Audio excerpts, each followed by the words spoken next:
Hi, I'm Chris Dahlquist, a visual artist and photographer that lives in, and importantly, travels from, Kansas City, the middle of everywhere. In my mixed media photography, I blend historic photographic tradition and technique with contemporary technology to make quiet images of in-between spaces, the ones where we must be mindful to appreciate the subtle beauty that resides there.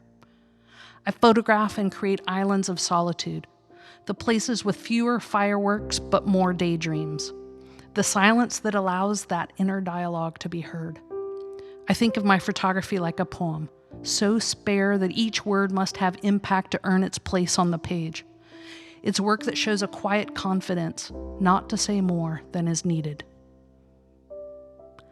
I found the camera at a young age, and it provided the lens, pun intended, to slow down the busy world and my spinning brain.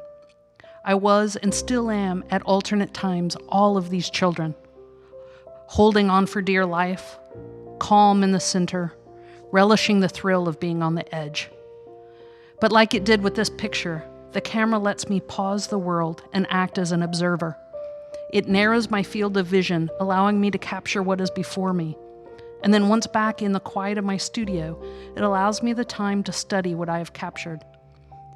It's like gathering field specimens to take into the lab to study, with the right tools, the time, and the space to do so. Once in my studio, filtered through my lens and my visual vocabulary, it is distilled into its most basic elements, a return to the center. For over 20 years, I have traveled approximately 6 months out of the year, or in other words, spent 10 years in motion. I have lived big.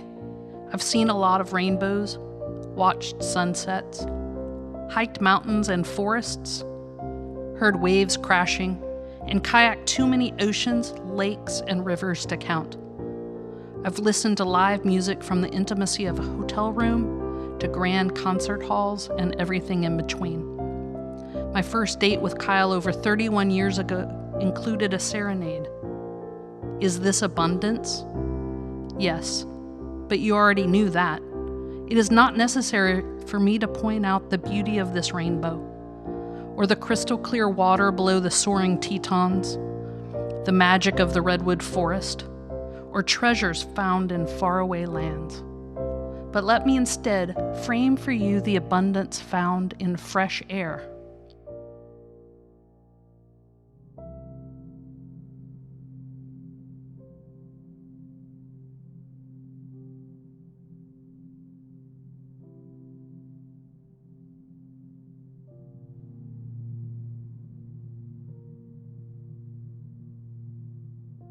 The water's edge.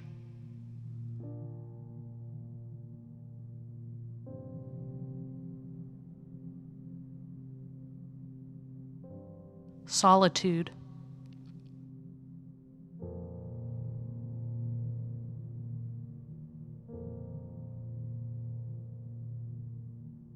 Gentle waves.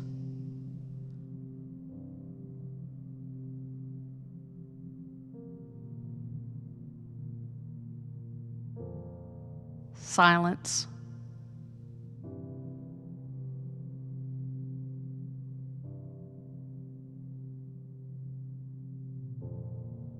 The sea.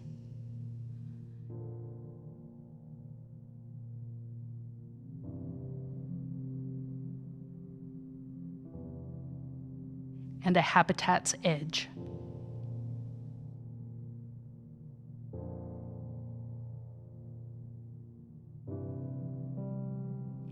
How do we measure this abundance when there's nothing within our frame to count? How do we measure the value of something that can't be quantified? When society is busy doing a cost-benefit analysis, how do we measure abundance? The sky, the wind, silence, time to be alone with our thoughts. In this new series, Measuring Abundance, I continue my practice of utilizing materials, layers, texture, and the mark of my hand to further the story of the photographs I have captured. For this body, I'm using semi-translucent acetate over a traditional rag paper, obscuring details and adding marks created both digitally and by hand. When I am creating artwork, it is not a linear process. I follow my curiosity, taking all that is going on around me, other projects I'm involved in, things I'm reading. It's all grist for the mill. It all gets poured into the hopper, and then I slow down. Weeks on end in the camper, hiking and kayaking and photographing. And then I return to the studio, working intuitively. All of those experiences find their way into the artwork, sometimes in ways that surprise even me. And then it is only in looking back after it's created that I see the influences, the elements it has in common with my previous work, and the meaning. That is to say that when I begin a new series, I don't set out to tell a particular story. I have images I want to explore and a vague notion of where I want to head, and then I begin playing with archived photographs and materials, often returning to materials that were part of previous experiments, and then are set aside until they are needed. The primary material in Measuring Abundance, a milky white acetate, first made its appearance as negatives for a small series of photogravure prints. It had a small cameo in a one-off piece I made for a benefit, and then it graced the wall next to my desk for a couple of years. Another tool in my tool belt to be deployed when needed. The materiality and the layering of materials is the most constant element throughout my artwork and can be seen in every series I have created, each using different materials that serve to tell a different story. And if I'm honest, I will tell you that after years of wrestling steel through my printer for the mile marker series, and unreliably sourcing a washi paper from Japan for ghost notes, when I began making work for this new series, I had every intention to make works on single layers of paper that was readily available and that came with a user's manual. Let's just say I failed, because that's not what the artwork wanted or needed to be. While the prints on paper were beautiful, they lacked the interest and discovery that I look for in my original works. The layers that allow the viewer to find new things when viewed from different angle or different light. On paper, they are a beautiful image, but I am increasingly understanding my need to make a beautiful object, one that is meant to be experienced, not simply viewed. In fact, one of my favorite things to see at a show is when someone understands the work is changing and begins bobbing around, moving side to side or up and down to get a different view. This is especially true of this work, as viewing it from different angles reveals marks and shadows present on the underlayer, but not readily apparent from straight on. And finally, after the first pieces of a series are complete, I begin understanding the work, and that's where I am right now with Measuring Abundance. My personal understanding of the work begins with its relationship to my ongoing series, Mile Markers and Ghost Notes. And for me, there's an interesting dialogue between them as they track along with my personal journey. I see Mile Markers as an outward exploration, literally taking in a wide horizon to horizon view, a search outside myself. And in contrast, Ghost Notes is a very internal exploration, a quieter one. The field of vision is so much smaller, it leads to the introspection. And Measuring Abundance feels like the tension between the external and the internal. When I think about abundance, I think about what I value in terms of stillness and spaciousness. But in the cult of busyness and ROIs, that's not what the external world values. That tension I feel is mirrored visually as the organic landscape contrasts with the regimented grid. It might not be consciously perceived, but that tension is felt. And then there is the mark of my hand, pen and pencil marks attempting to navigate the space between the two. A regimented grid isn't new to my work. It has shown up in other ways, but almost always as a problem-solving device, allowing me to create large-scale pieces with smaller materials. But for some reason, in this work, though I didn't have that problem to solve, I was really attracted to the idea of a grid.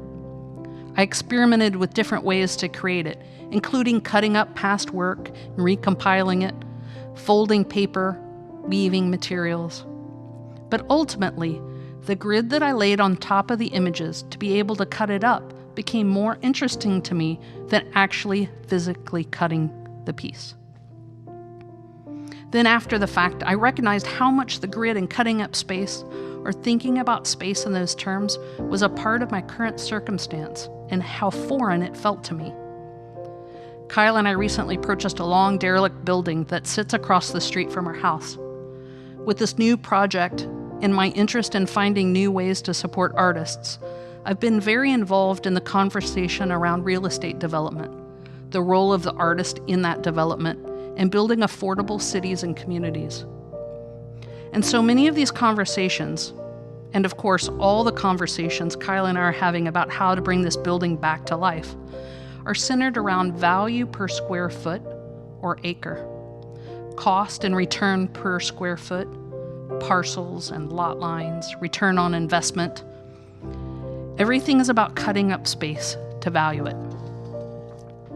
Likewise, in a recent consulting project where I was evaluating the creative economy in Des Moines, I was tasked with demonstrating the value artists bring to that community. If I could put it on a graph, that was even better.